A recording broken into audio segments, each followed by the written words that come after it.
before sa second batch. Opo, although sa second batch may ilan-ilan ho dong pangalan na common to the first batch. Ilan na po ang sa mga nakakasuhog ito ay ilan na po ba ang naging state witness? At ilan din po ang sa nakasuhan ang kumbaga yung dating nakasuhan tas naging state witness? Yung nakasuhan po ngayon sa ombudsman, technically dalawa lang yung mga provisional state witnesses nga po namin. Kasi yung 5 po na nauna, including Ben-Hur, hindi na nga po namin yun sinama on the part of the DOJ and the NBI. So it's a total of 7 state witnesses po. Yung 5 po, hindi na po kasama yun sa amin. So total, as of now, ang naiiwan na po ay ito na state witnesses. 7. Yung 5 na, wala na po. Po, dati na po yan. Yung 5 po kasi hindi mo namin sinama na. And then, nadagdagan nga po ng 2, Mrs. Tuason and Mr. Cunanan. So it's a total of 7, but the 5 nga po, dati na sila na excluded sa amin, but not yung sa FIO. Madam Secretary, ano po ba ang standard or criteria ng DOJ sa pag-admit ng state witness? Ito po ang criteria na nakasabi sa batas.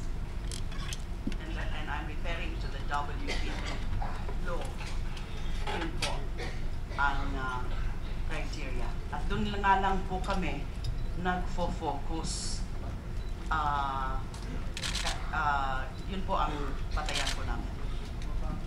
Bago mag-file ho kasi, Madam Secretary, as far as I can remember, nung nagsimula po tayo sa PDAF scam, bago mag-file ng kaso blunder ang DOJ sa mga sangkot sa pork barrel scam, sinabi ho ninyo noon na meron na kayong strong case at that time, nung unang, sa akin pagkakalam, nung unang hearing pa lamang, strong case na. Ang sabi niyo, airtight na. Sabi nga na ating chairman ng huli ay slam dunk. Ang tanong ko lang ho, bakit ngayon na sunod-sunod ang pagtanggap ng mga state witnesses kung at that time ay sabi niyo medyo strong case na? With due respect po, i-clarify, hindi naman po sunod-sunod ano po. Dahil nga po yung original nga pong 5, hindi na po talaga namin sinama yan. Simulat sa pulpa ho, ay hindi na po namin sila sinama, sila Ben-Hur. At ang nakadagdag na nga lang po at this point is 2 pa lang naman po, si Mrs. Tuason and si Mr. Cunanan. Doon sa sinasabi pong malakas na, talaga naman pong malakas, sa tingin ko po malakas na yung kaso, especially for purposes of establishing probable cause. Kasi sa ngayon po, yan pa lang ang standard na kailangan ng ombudsman para makapag-decide kung isasampa niya po ito sa Sandigan Bayan. Probable cause lang po. At malakas na po ang kaso in terms of hurdling that standard of probable cause. Ito pong additional moves namin in accepting additional state witnesses na sa ngayon nga po ay 2, Mrs. Tuason and Mr. Cunanan. Ito po ay, ang tinitingnan na po namin dito yung trial. Kasi pagdating po sa trial, iba na po ang standard dyan. The standard is guilt beyond reasonable doubt.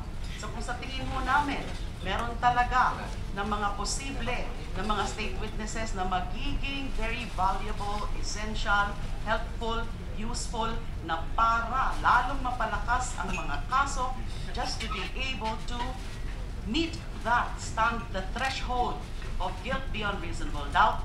Kaya nga po namin siniseryoso yung mga ganitong mga applications. Pero as I've been saying na rin po, Your Honor, maingat din po kami dyan. We are very perceptive. We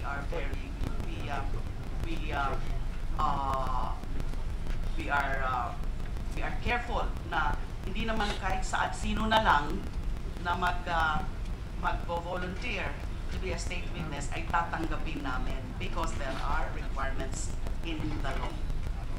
Well, that's good to hear, Madam Secretary, because for a while I was scared because despite said bad President, Mr. Chair, that all those who in the future who will be caught committing a crime can just turn state witness and that the charges may be dropped. Sana naman ho, hindi ho ganun ang mangyari.